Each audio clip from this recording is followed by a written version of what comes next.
dong Novita Enji. Penonton yang ada di studio apa kabar? Baik. Wah, semangat sekali ya. Dan bagaimana dengan Anda, pemirsa yang ada di rumah yang tengah menyaksikan kami berdua. Ada Bayu Oktara dan juga saya Novita Enji yang kembali menjumpai Anda di sebuah acara yang membuat Anda semakin pintar dalam hal financial, dalam hal keuangan. Persis. Karena memberikan solusi dari permasalahan keuangan Anda. Di mana lagi kalau bukan di Gaya Hidup Masa Depan?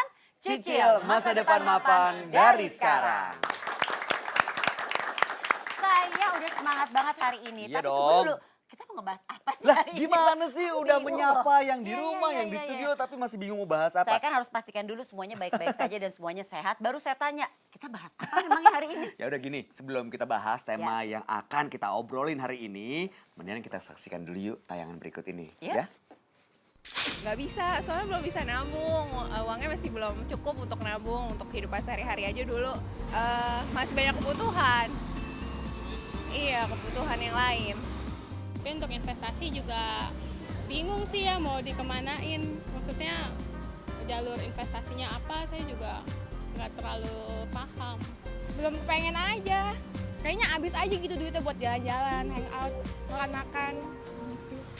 Waduh, kan ternyata seperti itu kondisinya Enji. Ya. Beragam sih jawabannya, tapi masih banyak yang pusing gimana ya untuk memenuhi kebutuhan sehari-hari aja tuh kayaknya hitungannya Susah. sulit gitu. Benar. Boro-boro mau mikirin investasi, apalagi untuk Menabung, proteksi. proteksi.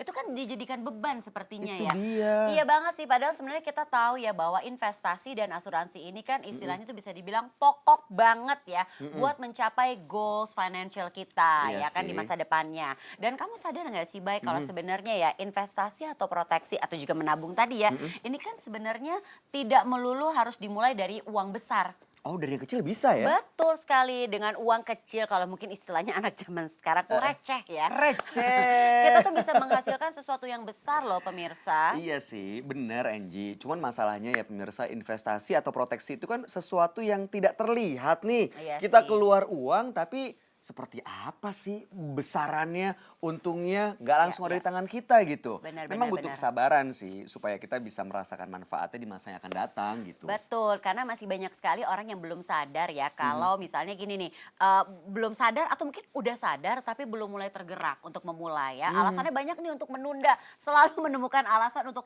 nanti deh, Iya. ntar deh. Aku ya masih kan? mau beli ini, Iya, masih ada aku masih kebutuhan yang butuh lain. itu. Benar, kita harus ingat loh, uang kecil yang kita sisihkan sekarang adalah uang besar di masa depan. Tapi seberapa kecil dan seberapa besar nanti manfaatnya? Langsung aja yuk kita ngobrol-ngobrol. Kita bisa tanya banyak sama Bapak Norman Tetelepta, Head of Business Development dari Manulife Indonesia. Selamat pagi Pak. Apa kabar? Apa kabar Pak? Gimana Mas Bayu? Baik. Pak? Silakan Pak. Silakan duduk Pak. Terima kasih. Ini kita lagi ngebahas tentang uang kecil yang bisa jadi uang besar nih Pak, Oke. ya kan? Katanya apa yang kita Tabung, simpan kita sekarang nih ya, sisihkan. kita sisihkan sekarang akan menjadi uang besar. Tapi sebelumnya gini dulu deh Pak, kenapa ya Pak banyak banget orang yang suka ngeles lah istilahnya, mencari-cari alasan untuk memulai berinvestasi, nabung dan juga untuk berproteksi. Nah ini gimana nih Pak? Sebenarnya gini, kalau kita mau menjelaskan prinsip asuransi atau investasi, ini kan sesuatu yang belum jelas, nggak langsung beli barang. Betul. Iya kan? Wujudnya nggak langsung ada di wujudnya tangan nggak kita, langsung kita ada nggak di bisa tangan lihat kita. langsung ya. Dan yang paling penting adalah mesti dipahami bahwa pada waktu seseorang mau merasakan manfaat asuransi, secara emosional dia harus kesentuh. Nah, bagaimana caranya dia kesentuh secara emosional? Tentunya dia harus melihat atau perlu diperlihatkan apa sih manfaat dari asuransi. Apa sih manfaat dari investasi? Kemudian pada waktu dijelaskan, ada nggak contoh kasus? Ya. Contoh kasus misalnya, aduh ada cerita di mana karena tidak manfaatkan dari uang kecil, Iya. kemudian dipaksa untuk bayar pada waktu uang besar. Contoh misalnya sakit. Iya. Kalau dari kecil kita nggak punya proteksi, dari yang masih rendah kita harus bayar dengan premi yang murah kita nggak siapkan, nanti pada waktu terjadi besar, bayar rumah sakitnya harus bayar Iya, besar, iya. segala macam harus disiapkan besar, nggak ada uang. Nah ini yang harus dibuka. Jadi secara emosional orang harus memahami bahwa prinsip atau produk asuransi itu sesuatu yang sangat penting untuk persiapan masa depan. Nah yang kita pengen tahu sebenarnya seberapa kecil sih Nah, Pak kita bisa Pak. sisihkan dan seberapa besar iya, manfaat iya, yang bisa iya. kita dapatkan di Betul. masa akan Kalau datang. misalnya ada yang bilang gini, ya saya Pak setiap bulannya cuma ada sisa misalnya 300.000, 500.000. Nah. Saya harus menabung, investasi, lalu berproteksi. Gimana itu Habis. Pak? Betul. Jadi memang perlu dipahami pada waktu saya menerima income, contoh misalnya income saya 3 juta 1 bulan, maka saya harus pikirkan ada nggak kebutuhan masa lalu yang saya harus tutupi, misalnya contoh cicilan-cicilan. Oh iya, Nah iya, itu iya, mesti iya. dipikirkan dulu, cicilan itu harus diusahakan ditutupi. Makanya ada rumus nggak boleh uang hutang itu atau cicilan-cicilan kita itu melebihi 30%. Nah, Karena kalau melebihi 30% nanti akan mengganggu kehidupan masa Ya, saat ya. ini.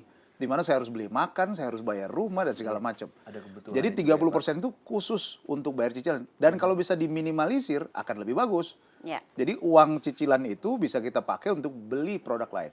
Jadi contoh lah, ambil saja dari 3 juta tadi, 10% untuk beli asuransi atau investasi. Mana yang dia harus lakukan? Nah, kalau saya lebih cenderung adalah dia harus beri proteksi dulu. Beli Proteksi dulu itu yang dulu. utama ya Pak ya. Karena paling tidak dia harus memproteksi Benar, diri dia benar. sendiri. Oke. Jangan pernah pikirkan, oh saya mesti beli proteksi untuk istri saya, padahal dirinya dia enggak, padahal dia yang mencari mencari nafkah. nafkah. Nggak tepat Iya, itu ya, iya. Nggak Pak, tepat. Oke. Jadi jangan juga pikirkan, oh anak saya dulu beli asuransi pendidikan, padahal dia yang cari nafkah. Iya. Itu tidak tepat. Jadi yang Iya. namanya breadwinner atau pencari nafkah ini, dia yang harus diproteksi lebih dulu. Betul. Nah, Jadi itu kita dia. harus cermat ya Pak. Bukan Betul. berarti nggak sayang sama istri Bukan, atau nggak betul. sayang sama anak, tapi memang yang harus dilindungi pertama-tama adalah Sang pencari si nafkah. pencari nafkah. Breadwinner itu tadi. Nanti akan kita lanjutkan lagi pemirsa, kita akan cari tahu, mungkin Anda juga semakin penasaran, benar nih uang kecil nantinya bisa menjadi uang besar di masa depan kita. Supaya Tahan kita dulu bisa menjadi dong. andalan, kan maunya memang seperti itu ya. Betul. Jangan kemana-mana pemirsa, tetaplah bersama kami di Gaya Hidup Masa Depan. Cicil masa depan mapan dari sekarang.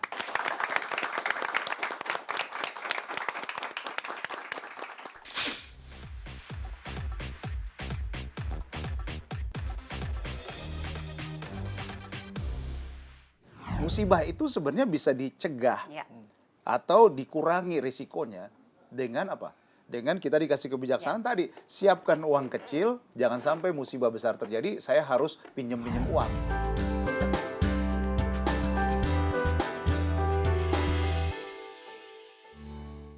Dipersembahkan oleh